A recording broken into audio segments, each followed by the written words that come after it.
گھر چ بیٹھا ہوئے کوئی گلی جا رہا ہوئے تو سارے نعرے کی آواز سن کے آ گئے اور وہ اچھے کلمات سن گئے نعرے تکبیر نعرے رسالت نعرے رسالت حضور تاجدار ختم نبوت حضور تاجدار ختم نبوت ماشاءاللہ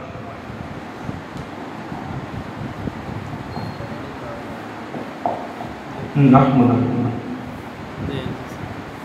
ونصلي ونسلم على سيدنا وحبيبنا وحبيب ربنا وطبيبنا وطبيب قلوبنا ورحيمنا وكريمنا وملجانا ومأوانا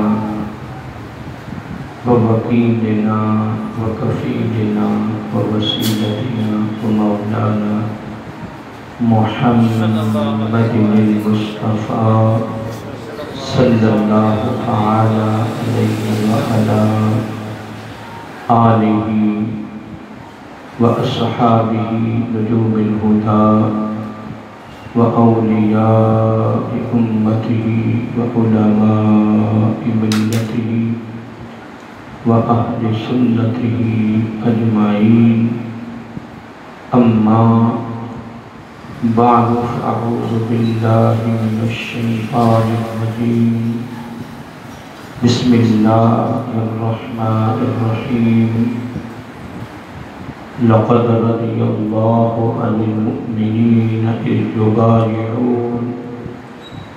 إذ يبايعونك تحت الشجرة فعلم ما في قلوبهم فأنزل السكينة عليهم وأصابهم فتحا قريبا صدق الله ومولانا العظيم وصدق رسوله النبي الكريم ونحن على ذلك لمن الشاهدين والشاكرين والحمد لله رب العالمين سبحانك لا علم لنا إلا ما علمتنا إنك أنت العليم الحكيم درود و سلام صلاة والسلام عليك يا سيدي رسول الله وعلى آلك وأصحابك يا سيدي حبيب الله يا خاتم النبيين يا رحمة للعالمين مولاي صل وسلم دائما أبدا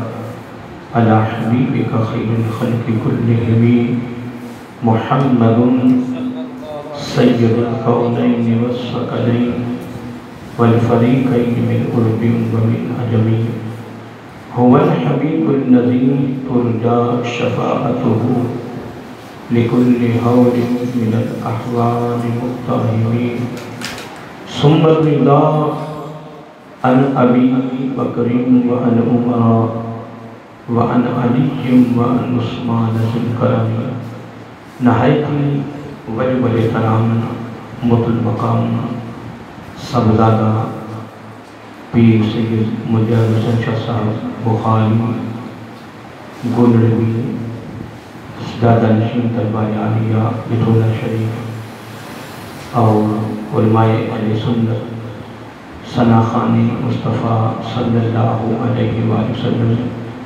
اور مہمانان گرامی قدر اور عظیم عوامی اہل سنت الحمدللہ ثم الحمدللہ اللہ تعالیٰ کی تعریف و توصیف اور حضور نبی کریم صلی اللہ علیہ وآلہ وسلم کی بارگاہ عالیہ مقدسہ میں نظرانہ درود و سلام اللہ رب العزت کا بحد شکر ہے کہ اس نے ہم سب کو اپنے پیارے محبوب علیہ السلام دی امت اندر پیدا فرمایا اور خالق کائنات کا یہ ہمارے پر خصوصی احسان ہے کہ اس نے اپنی توفیق اور اپنے محبوب علیہ السلام کے توسط سے ایمان جیسی عظیم الشان نعمت سے مالا مال فرمایا اور اللہ تعالیٰ کی بارگاہ میں دعا ہے کہ اللہ تعالیٰ ہم سب کو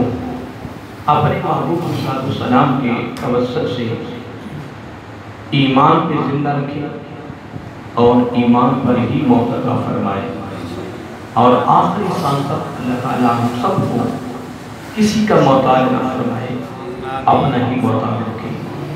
یہ دعا کرتے رہا کریں۔ آقا صلی اللہ علیہ وسلم کی طرف سے خصوصی تعلیم ہے امت کے لیے، امت کی محبت میں، امت کی پیار میں، امت کی شفقت میں، امت کے فکر میں، امت کی کامیابی کے لیے میرا آقا صلی اللہ علیہ وسلم نے یہ خصوصی طور پر تعلیم دی ہے۔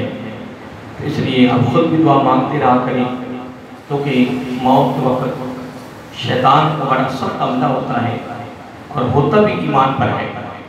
اس وقت ایمان کو بڑا خطرہ ہوتا ہے۔ یہ میرا آقا صلی اللہ علیہ وسلم کا فرمان نشان ہے، اس کا میں مفہوم پیش کر رہا ہوں۔ اس لیے میرا آقا صلی اللہ علیہ وسلم نے فرمایا یہ دعا آپ زندگی میں کرتے رہنا، جب بھی آپ کی دعا قبول ہو گئی تو ہوگی انشاءاللہ، امید ہے۔ پھر شیطان جتنا بھی حملہ کرے گا آپ کا ایمان سلامت رہے گا، اور اللہ تعالیٰ آپ کے ایمان کی خود حفاظت فرمائے گا۔ خود بھی مانگا کریں، گھر میں خواتین کو بتائیں، دوست احباب کو بتائیں، اہل محلہ کو بتائیں، رشتہ داروں کو بتائیں، بالکل اس میں کنجوسی نہ کریں، بخیلی نہ کریں۔ جب ایسا خوبصورت ہیرا مل جائے کسی مجلس سے، کسی محفل سے، کہیں سے مل جائے، پھر اس کو یاد بھی رکھا کریں، کیونکہ یہ ہیرے ہمیں ہماری جو اصلی زندگی اور دائمی زندگی اس میں کام آئیں گے۔ تو موت کا وقت بڑا کڑا وقت ہوتا ہے، بڑا سخت وقت ہوتا ہے۔ میرے آقا علیہ السلام خود بھی سال شریف کے وقت شدید بخار کی حالت میں تھے، تو میرے آقا علیہ السلام کی زبان نبوت پر یہ الفاظ، یہ کلمات بار بار چل رہے تھے، بار بار میرے آقا علیہ السلام عرض کر رہے تھے اللہم انی علی غمرۃ الموت و سکرۃ الموت اللہم اغفر لی وارحمنی والحقنی بالرفیق الاعلیٰ۔ یہ دو دعائیں آقا علیہ السلام کی زبان نبوت پر یہ چل رہی تھیں، اس کی روانگی تھی، اور یہ بھی امت کے لیے ایک سبق بھی ہے، درس بھی ہے، پیغام بھی ہے۔ تو آج یہ عظیم پروگرام کے موقع پر تمہیدی گفتگو میں میں نے آپ تک یہ بڑا خوبصورت تحفہ یعنی پہنچا دیا ہے، پیغام دے دیا ہے۔ اللہ تعالی ہم سب کو اس کو یاد رکھنے اور اس پر عمل پیرا ہونے کی اور اس کو آگے پہنچانے کی توفیق عطا فرمائے۔ آمین ثم آمین۔ محترم، میں نے آج کی کیونکہ ٹائم کافی خاصا ہو چکا ہے، تفصیل میں جائیں گے تو کوئی بھی موضوع لینے اگر تفصیل میں جاتی ہے، میرا یقین ہے آپ ہمیشہ قید فرمائیں گے کہ ہماری زندگیاں بیت سکتی ہیں، لیکن جو خالق کائنات نے قرآن مجید میں خوبصورت پیغام دیے ہیں، یا زبان نبوت سے پیغام نکلے ہیں، یا جو عظیم شخصیات جنہوں نے اللہ تعالیٰ کے ساتھ محبت کا، پیار کا رشتہ جوڑا، دین اسلام کے لیے قربانیاں دی، تن من دھن قربان کیا، اور آج ان کے نام روشن ہیں، آج ان کا ذکر جاری ہے، اور اللہ تعالیٰ نے لوگوں کے دلوں میں ان کی محبت پیدا کر دی، لوگوں کی زبانوں پہ ان کے ذکر جاری کر دی ہے۔ اللہ تعالیٰ نے لوگوں کے دلوں میں ان کے ساتھ محبت کرنے کا ایک ذوق، ایک تڑپ، ایک اشتیاق پیدا کر دیا۔ تو ان عظیم ہستیوں کا ذکر کون مکمل کر سکتا ہے؟ ان کی زندگی کے بے شمار پہلو میں بے شمار جہتیں ہیں، بے شمار گوشیں ہیں، بے شمار جزیات ہیں، کون مکمل کر سکتا ہے؟ لیکن یہ تو ایک اصول برکت کے لیے بس حاضری ہمیں رجوانی ہوتی ہے کہ چلو ان عظیم ہستیوں کا نام ہماری زبان بھی آ جائے، اور پھر ہماری نسبت ہماری ان کے ساتھ مضبوط ہو جائے۔ اور میرا آقا علیہ السلام نے پھر گارنٹی اور ضمانت بھی دی ہے کہ المرء مع من احب الیہ۔ میرا آقا علیہ السلام نے فرمایا کہ دنیا میں جس کے ساتھ تمہاری محبت ہوگی قیامت میں اسی کا ہی ساتھ ملے گا۔ یہ میرا آقا علیہ السلام نے اپنی امت کو گارنٹی اور ضمانت دی کہ یہ انتخاب، یہ چناؤ، یہ تیرا ہے، انتخاب تو نہیں کرنا ہے، چناؤ تو نہیں کرنا ہے، منتخب تو نہیں کرنا ہے کہ قیامت کے دن میں نے کس کے ساتھ اٹھنا ہے۔ وہ چناؤ تمہارا کام ہے، گارنٹی ہے وہ میری طرف سے ہے۔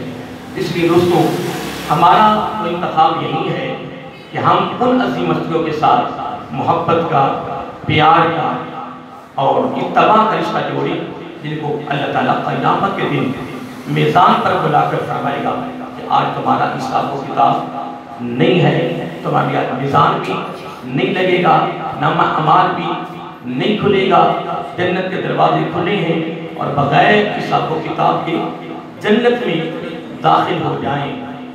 انہی میں سے جس ہستی کا ہم ذکر کر رہے ہیں یہ بھی شامل ہیں۔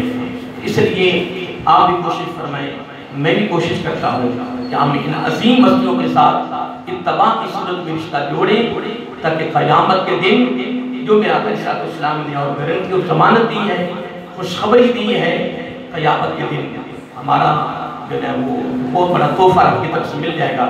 ان کی رفاقت، ان کی معیت اور ان کا ساتھ ہمیں میسر ہوگا، تو پھر اس میں کوئی شک نہیں ہے کہ جدھر یہ ہستیاں جائیں گی ادھر انشاءاللہ ہم بھی جائیں گے۔ تو اللہ تعالیٰ کی بات میں یہ دعا ہے، اللہ تعالیٰ ہمیں ان عظیم ہستیوں کے ساتھ محبت کی اور پیار کی نسبت قائم کرنے کی توفیق عطا فرمائے۔ اب دیکھیں وقت کافی ہو گیا، میں بس ایک دو باتیں جو ضروری ہوں گی جو میری زبان پر آ جائیں گی وہ چلا کر پہنچ جائیں گی۔ امیر المومنین حضرت عثمان غنی رضی اللہ تعالیٰ عنہ یہ دو صفتوں کے حوالے سے بڑے مشہور ہیں۔ یہ جود و سخا کے بھی بہت بڑے پائے کے پیکر تھے اور شرم و حیا کے بھی پیکر تھے۔ میں نے دو باتوں کا ذکر کیا ہے، شرم و حیا کے بھی پیکر تھے اور جود و سخا کے بھی پیکر تھے۔ اور اگر تفصیل میں جائیں تو حدیثیں بھری پڑی ہیں، کتابیں بھری پڑی ہیں، ایک دو صفتوں کے حوالے سے حضرت عثمان غنی رضی اللہ تعالیٰ عنہ کو یاد کیا جاتا ہے اور یاد کیا جائے گا۔ انہوں نے اپنی زندگی میں آقا علیہ السلام کی آواز پر لبیک کہا، جہاں بھی خرچ کرنے کا موقع آتا تو میرے آقا علیہ السلام نے ان کو بلایا تو بے دریغ آپ کی بارگاہ میں حاضر ہوئے اور آقا حکم فرمائے تو آقا علیہ السلام جب حکم فرماتے تو پھر آپ لبیک کہتے ہوئے پھر اس کام کو آپ مکمل کر دیتے تھے۔ تو میں ایک عرض کر رہا تھا کہ حضرت عثمان غنی رضی اللہ تعالیٰ عنہ آقا علیہ السلام کے دورے دماد ہیں۔ کیا ہیں؟ دورے، اور ایمان لانے میں چوتھا نمبر آپ کا ہے، ایمان لانے میں چوتھا نمبر آپ کا ہے، اور چھٹی پشت میں جا کر آقا علیہ السلام اور ان کا نسب آپس میں مل جاتا ہے۔ کون سی؟ چھٹی پوشت میں حضرت عثمان غنی رضی اللہ تعالیٰ عنہ اور میرا آقا علیہ السلام کا جو نسب ہے وہ آپس میں مل جاتا ہے۔ ایک نمبر دو میں ایک بات میں نے کر دی ہے کہ آپ میرا آقا علیہ السلام کی دو دماد ہیں، دو صاحبزادیاں آپ کی اصل میں ہیں۔ اب یہاں میں بات کرنا چاہتا ہوں کہ آج لوگوں کو فخر ہوتا ہے، ان لوگوں کو ناز ہوتا ہے کہ میرے بیٹے کی شادی فلاں گھرانے میں ہو رہی ہے، یا جس کی شادی ہو رہی ہوتی ہے وہ بڑا خوش ہوتا ہے کہ میری شادی فلاں گھرانے میں ہو رہی ہے، یا جن کے یہاں شادی ہو رہی ہوتی ہے اگر جس کی شادی ہو رہی ہوتی ہے اگر اس کا بہت بڑا مقام ہو تو سسر صاحب بھی لوگ یہاں یہ الفاظ بیان کرتے ہیں کہ میرا بننے والا دماد بڑے مقام کا مالک ہے۔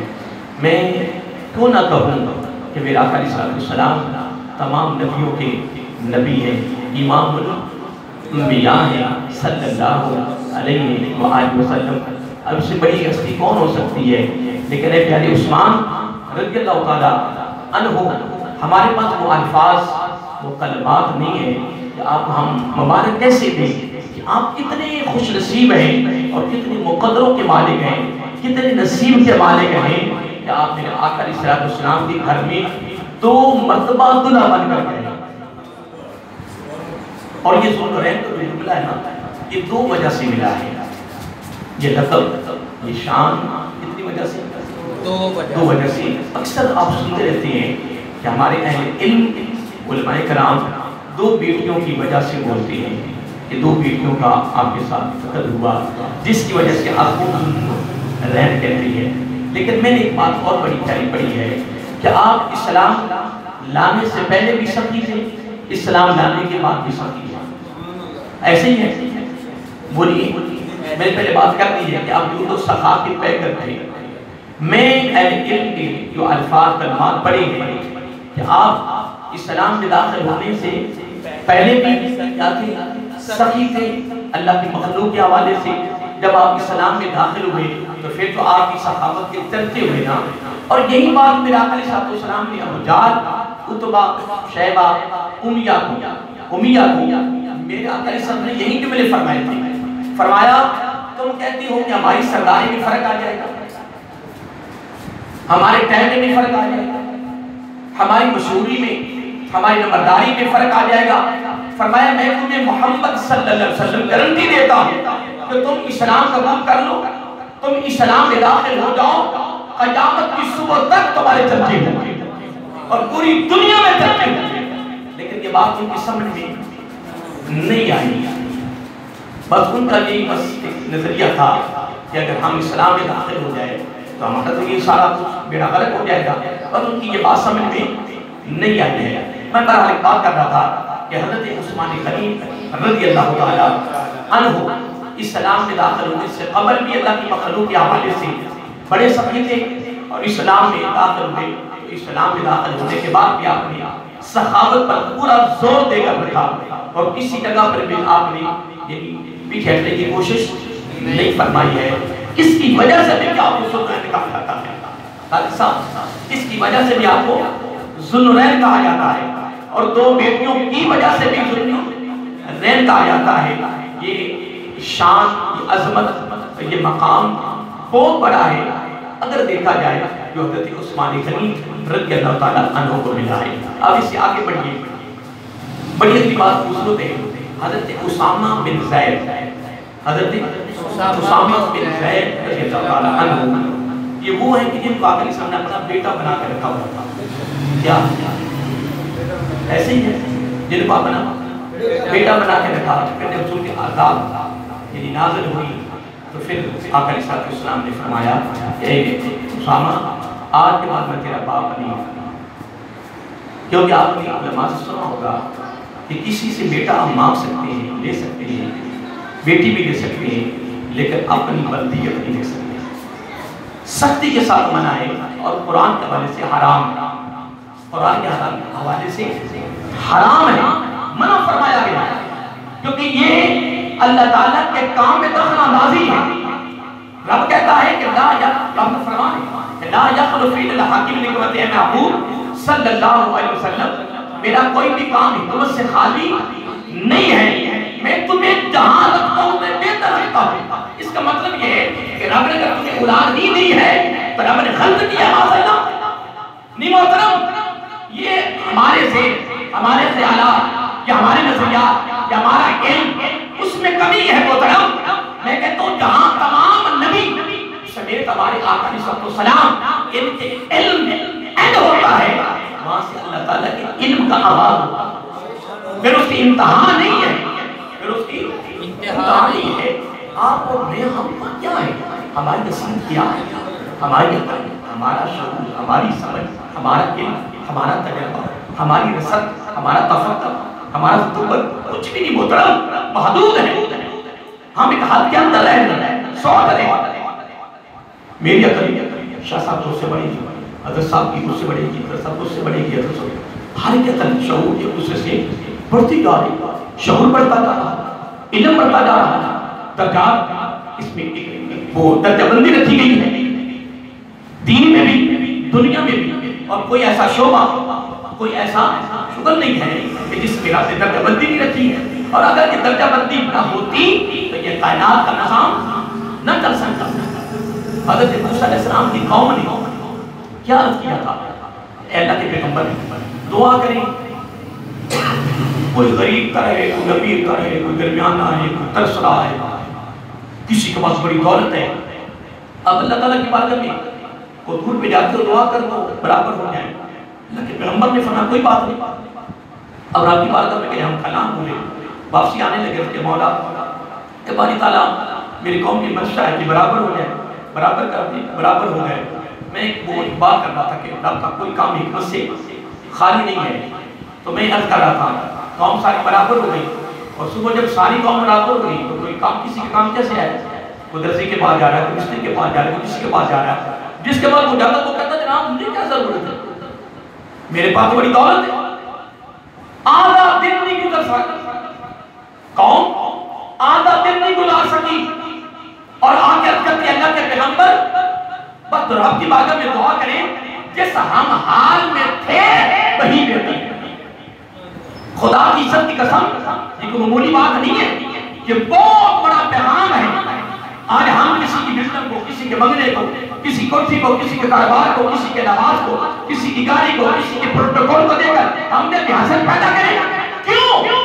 کس لیے؟ ہمیں حاضر نہیں ہے. لیکن سب سے بڑا تحفہ، سب سے بڑا انعام، سب سے بڑی رب کی طرف سے جو نعمت، جو پروٹوکول ملا ہے، خدا کی قسم اس کا مقابلہ بھی کر سکتا ہے کہ رب نے تمہیں بن مانگے عالم عربا سے چن کر مسلمانوں کے گھر میں پیدا کیا. تیرے دامن میں ایمان ہے، اور اگر تمہیں رب غیر مسلموں کے گھر میں پیدا کر دیتا تو رب کرنا نہیں آ سکتا تھا. اس لیے محترم تجھ سے بڑا کوئی امیر ہے؟ خدا کی قسم تیرے پاس کائنات کی ساری دولت ہے، تیرے پاس موجود ہے. دوستو یہ بھی ایک میرے لیے پیغام تھا کہ کسی کی چیز کو دیکھ کے دل میں حسد پیدا نہیں کرنی، بلکہ اگر کسی کی عزت کو دیکھیں، کسی حال میں دیکھیں تو ہمیں عادت پتہ کیا ہے، آپ نے ہائے نہیں کرنی، سوچنا نہیں، خواہش نہیں پیدا کرنی. کیوں؟ اس کا بھی وہی رب ہے اور تیرا بھی وہی رب ہے. ہمیں پتہ کیا پڑھنا ہے؟ ماشاءاللہ لا قوت الا باللہ. ماشاءاللہ بولیے، یہ بھی آج کا پیغام ہے. ماشاءاللہ لا قوت الا باللہ. اب تمام صحابہ کرام میں سے حضرت عثمان غنی رضی اللہ تعالیٰ امیر تھے، بڑے امیر، جتنا کہہ لیں بڑے امیر. وہ آگے چل ایک دعا کی باتیں کرتا ہوں رسول برکت کے لیے. میں نے پہلے بات تو کر دی، آپ یود و سخا کے پیکر تھے، جہاں بھی ضرورت پڑی آپ کو بلایا گیا. اور بے شمار میں ایک حدیث میں پڑھ رہا تھا کہ 6 موقع پر، کتنے؟ 6 موقع پر حضرت عثمان غنی رضی اللہ تعالیٰ عنہ نے دست نبوت سے، دست نبوت سے، زبان نبوت سے جنت حاصل کی. کتنے موقع پر؟ 6 موقع پر میرا آقا علیہ السلام نے جنتی فرمایا. جنتی جنتی جنتی جنتی. کیوں حاصل کی ہے؟ کچھ کیا ہے تو حاصل کی ہے. تو میں عرض کر رہا تھا کہ الحمدللہ کسی صحابی کے دل میں کوئی خواہش نہیں پیدا کہ یہ امیر ہے، میں غریب ہوں. محترم آقا علیہ السلام کا درس، میرا آقا کی تعلیم، میرا آقا کا سبق، میرا آقا کا پیغام، میرا آقا نے جو در دیا، جو فکر دیا، خدا کی عزت کی قسم کسی کے دامن میں یہ کبھی سوچ نہیں آئی ہے، بلکہ دوسرے بھائی کی عزت کو دیکھ کر ہر ایک کی زبان پہ ایک ہی جملہ ہوتا ماشاءاللہ لا قوت الا باللہ. آئی محترم میں حضرت اسامہ بن زید رضی اللہ بات کر رہا تھا کہ میں کافی آگے چلتا چلتا آگے چلا گیا. ایک مسئلہ درمیان میں ہو گیا.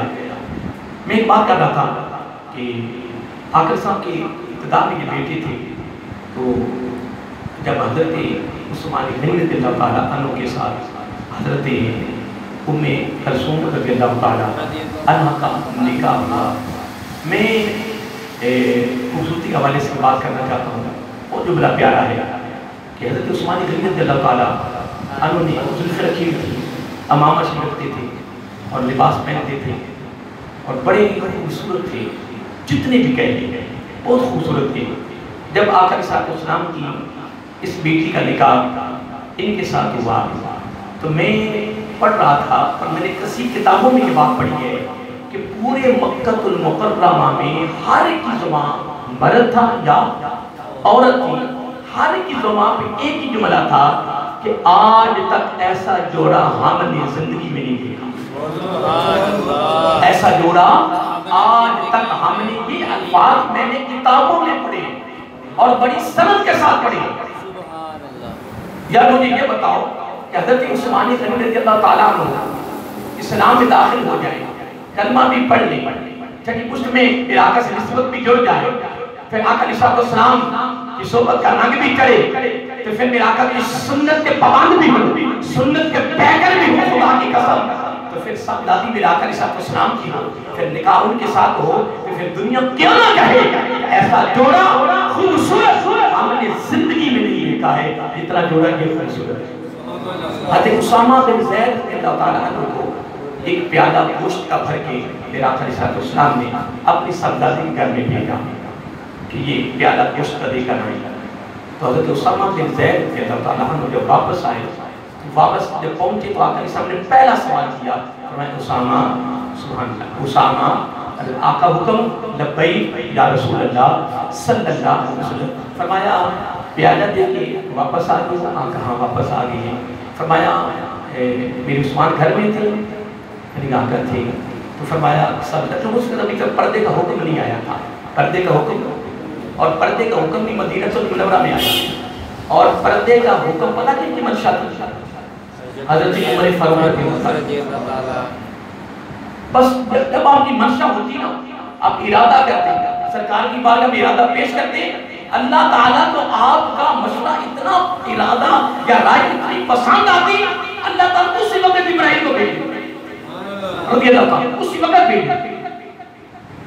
اس بار انشاءاللہ کبھی سنیں گے، انشاءاللہ ہم گفتگو کریں گے، پھر متعلق باتیں اس میں سن برکت کی بیان کریں گے۔ بارہ میں بات کر رہا تھا، آپ نے پوچھا کہ صاحبزادی بھی گھر میں تھے، عثمان بھی گھر میں تھے، آقا تھے، تو فرمایا آپ نے وہاں سے کوئی چیز محسوس کی ہے؟ یہ میرا آقا نے سوال کیا۔ تو اسامہ کہتے ہیں ہاں آقا میں نے ایک منظر دیکھا ہے، تو آپ کی پوچھنے پہ میں بیان کر دیتا ہوں۔ فرمایا بتائیں؟ کہ میں جب وہاں پہنچا تو حضرت عثمان غنی رضی اللہ بیٹھے تھے اور آپ کی صاحبزادی بیٹھی تھی، تو میں وہاں پیالہ گوشت کا بھی دیا، اور تھوڑی دیر کے لیے میں نا دونوں ذاتوں کے چہرے کو تکتا رہا، کبھی ادھر دیکھتا کبھی ادھر دیکھتا کبھی ادھر دیکھتا۔ تو میرا آقا نے فرمایا دیکھنے کے بعد پھر آپ نے کیا فیصلہ کیا ہے؟ تو اسامہ بن زید کہتے ہیں کہ آقا میں نے یہ فیصلہ کیا ہے، ایسا خوبصورت جوڑا میں نے زندگی میں نہیں دیکھا۔ تو میرے آقا علیہ السلام نے فرمایا اے اسامہ رضی اللہ تعالیٰ تو نے سچ فرمایا ہے، اور پھر آگے جملہ بڑا سننے والا ہے۔ آقا علیہ السلام نے فرمایا ان کا یہ جوڑا ہے نا، ان کا جو جوڑا بنا ہے یہ میں نے نہیں بنایا، اے اسامہ خود راوی ہے، اسامہ اس کا جوڑا میں نے تو نہیں بنایا، اس کا کس نے بنایا؟ اور میں میرے رب کا انتخاب، یہ میرے رب کا چناؤ ہے۔ تو مجھے یہ بتاؤ جس کا انتخاب رب کرے تو پھر دنیا والے کیوں نہ کہیں ایسا جوڑا ہم نے کبھی زندگی میں نہیں دیکھا۔ اب یہ بات وہ اس میں بس سمجھو شامل بھی ہے نہیں بھی شامل۔ جب حضرت حفصہ رضی اللہ تعالیٰ عنہا، ایک پیغام بھی آپ کے لیے بڑا خوبصورت ہے، آج لوگ شرماتے ہیں کہ ہم کسی کے ہاں خود جائیں اور کہیں کہ میری بیٹی جوان ہے، تو اگر آپ میرا رشتہ بیٹی کے لیے نہیں تو بہتر ہے۔ یہ چیزیں لوگ شرماتے ہیں اور شرما بھی رہے ہیں، اور میرے خیال میں کوئی بھی نہیں اس طرح کہتا ہوگا کہ یہ میری بیٹی نہ ہو جائے۔ کیا حضرت عمر فاروق رضی اللہ تعالیٰ سے بڑھ کے بھی کوئی ہے؟ نہیں ہے۔ جب حضرت حفصہ رضی اللہ تعالیٰ عنہا عمر فاروق رضی اللہ تعالیٰ کی صاحبزادی کو طلاق ہوئی تو آپ سب سے پہلے حضرت ابوبکر صدیق کے پاس رضی اللہ تعالیٰ، پھر ابوبکر میں آپ کو دعوت دیتا ہوں نکاح کی کہ میری بیٹی کو طلاق ہوئی ہے، آپ اس کو اپنے نکاح میں لیں۔ حضرت ابوبکر صدیق رضی اللہ تعالیٰ خاموش ہو گئے، سکوت فرما گئے، کوئی جواب نہیں دیا، کوئی جواب نہیں دیا، بولے نہیں۔ جب نہیں بولے تو وہاں سے اٹھی تو سیدھے حضرت عثمان غنی رضی اللہ کے پاس چلے۔ اس وقت حضرت ام کلثوم رضی اللہ تعالیٰ عنہا کا انتقال ہو چکا تھا، ان کو دعوت دی لیکن وہ بھی خاموش رہے، نہیں بولے، سکوت فرما گئے۔ دونوں جگہ پہ حضرت عمر فاروق رضی اللہ تعالیٰ کی صاحبزادی کے نکاح کے لیے بولے، خود تشریف لے گئے، خود دعوت دا۔ ہمیں عمر فاروق سے بڑھ کے آگے کیا ہماری عظمت اور ہماری شان ان سے زیادہ ہے؟ یہ بھی امت کے لیے صبر کے درس ہے۔ دو ہستیوں کے پاس خود دعوت دینے گئے کہ صاحبزادی کو طلاق بھی آتا نکاح میں بھی عقد میں، لیکن دونوں نے خاموشی اختیار کیا۔ اب جو میں یہ بات ایک ضمن سامنے آتی ہے، بڑی پیاری بات ہے، آپ نے سننے والی ہے۔ جب دونوں ہستیوں نے سکوت فرمایا تو میرا آقا علیہ السلام کی بارگاہ میں ڈائریکٹ چلے گئے۔ کون؟ حضرت کون بولیے؟ عمر فاروق رضی اللہ تعالیٰ آپ میرے سامنے تھک گئے ہیں، میں کوئی تقریر آپ سے نہیں کروا رہا، لیکن جملے آپ سے میں ساتھ ملانے یہ میرا آقا کی سنت ہے۔ حضرت عمر فاروق رضی اللہ نبی السلام کی بارگاہ میں حاضر ہو گئے اور شکایت کے طور پر شکایت کی کہ یا رسول اللہ صلی اللہ علیہ وسلم، میں دونوں کے پاس گیا ہوں، خود نکاح کی دعوت دینے گیا ہوں کہ میری بیٹی کا نکاح لے لیں، لیکن دونوں ثبوت فرما دیں۔ چلو نہیں دینا تھا نکاح میں بولتے تو صحیح، جماعت کو دے دیتے۔ میرا آقا صاحب تبسم فرمایا، مسکرائے۔ کیا بات یہ ہے کہ وہ نبی تھے، وہ امتی تھے، وہ استاد ہے، وہ شاگرد ہے، وہ پیر ہے، وہ مرید ہے۔ جب ہم کس کے پاس جائیں نا، کوئی غم کی بات لے کے، مصیبت کی بات لے کے ان کے پاس جائیں کہ چلو میرے ساتھ مددگار ہو جائیں گے، تو وہ آگے سے مسکرائیں، ہنسنا شروع کر دیں تو ہمیں غصہ آ جائے گا، ہمیں غصہ آ جائے گا کہ یار میں تو کسی اور نیت سے آیا تھا، کسی اور امید پر آیا تھا، آپ نے میری بات کو مذاق اڑا دیا۔ جب تم نے فاروق رضی اللہ کی بات پیش کی تو میرا آقا صلی اللہ علیہ وسلم مسکرائے، تبسم فرمایا۔ حضرت عمر فاروق رضی اللہ تعالیٰ عنہ پڑے نا خاتمے میں پڑ گئے کہ میں سرکار کی بارگاہ میں شکایت لے کے آیا ہوں، میرا آقا السلام تبسم فرمایا، مسکرا رہے تھے۔ تو حضرت عمر فاروق رضی اللہ تعالیٰ عنہ بھی بڑی فہم و فراست کے مالک تھے، خاموش ہو گئے۔ تو آقا علیہ السلام نے بڑا جملہ فرمایا، بڑا پیارا جملہ فرمایا، اے میرے عمر رضی اللہ تعالیٰ عنہ، آپ پریشان نہ ہوں، آپ پریشان نہ ہوں، حفصہ کے لیے آیا۔ کیا؟ حفصہ کے لیے اللہ تعالیٰ نے بہترین عثمان ابو بکر سے بھی اعلیٰ خامت کا انتظام کرو۔ سبحان اللہ، سبحان اللہ۔ آپ نے پریشان نہیں ہونا۔ اور یہ بات حضرت ابو بکر صدیق رضی اللہ تعالیٰ عنہ میرے آقا صاحب کی بارگاہ سے سن کر گئے ہوئے ہیں۔ میرے آقا صاحب نے حضرت عمر فاروق اپنا حضرت ابو بکر صدیق سے فرمایا، مشورہ کیا۔ مشورہ کرنا میرے آقا کی بڑی پیاری سنت ہے، رب کی بھی سنت ہے اور میرے آقا صاحب خام کی سنت ہے۔ آج تو کہتا میں استاد ہوں، میں پیر ہوں، میں باپ ہوں، یہ میری بات نہیں مانتے؟ تم کتابیں پڑھ کے دیکھو، اگر 100 مشورہ ہوا نا نبی علیہ السلام کی ساری زندگی میں 90% صحابہ کرام کے مشورے پہ بنا کریں عمل کریں۔ غزوہ احد کو دیکھ، غزوہ احد کو دیکھ، نہیں محترم، کبھی کبھار ایسا بھی ہوتا ہے کہ چھوٹے بیٹے سے، چھوٹے بچے سے بھی کوئی نہ کوئی اچھی چیز مل جاتی ہے۔ یہ نہ کہے کہ نہیں کہ نہ بڑا پڑھا لکھا ہوں، نہیں، مشورہ کرنا رب کی بھی سنت ہے، میرے آقا علیہ السلام کی سنت ہے۔ میرا آقا علیہ السلام نے حضرت ابو بکر صدیق رضی اللہ تعالیٰ عنہ کے ساتھ بلا کر مشورہ کیا، ابو بکر تیرا کیا ارادہ ہے کہ عمر فاروق رضی اللہ تعالیٰ کی بیٹی کو طلاق ہوئی ہے تو کیا میں نکاح کی دعوت نہ دے دوں؟ تو مجھے یہ بتاؤ، جب ابو بکر صدیق رضی اللہ تعالیٰ سن لیا ہے کہ حفصہ رضی اللہ تعالیٰ عنہ کے لیے میرے آقا علیہ السلام خود امیدوار ہیں، تو پھر حضرت عمر فاروق کی دعوت پہ ابو بکر صدیق کیسے بولے؟ کیوں خاموشی، کیوں نہ اختیار کرتے؟ وہ تو سن کر گئے ہوئے۔ اور ادھر یہ بھی بات ہو چکی